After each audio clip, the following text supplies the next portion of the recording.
The Boston Marathon bombing cost the city of Boston hundreds of thousands of dollars in damage. But now, 1 year later, business has picked up and Boylston Street is more than ready for this year's run. I think Boston's excited to do it again and to just commemorate but also celebrate. Nearly a year ago here at the finish line of the Boston Marathon on Boylston Street, the city of Boston went into turmoil. But now, a year later, businesses are getting back to normal, including marathon sports. Business has been completely supportive. Marathon sports manager Shane O'Hara says they had lines out the door once they finally reopened their doors.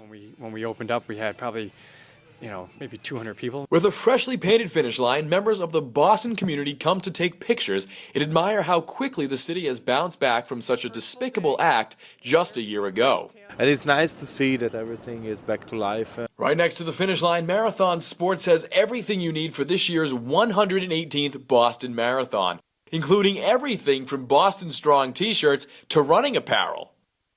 Store manager Shane says business is getting back to normal, but this year there's a lot more to offer. And then as far as preparing for the marathon, we're preparing for it just like we would any other year. It's just more volume. At the finish line of the Boston Marathon, acts of courage and merit overcame the vicious acts of terror.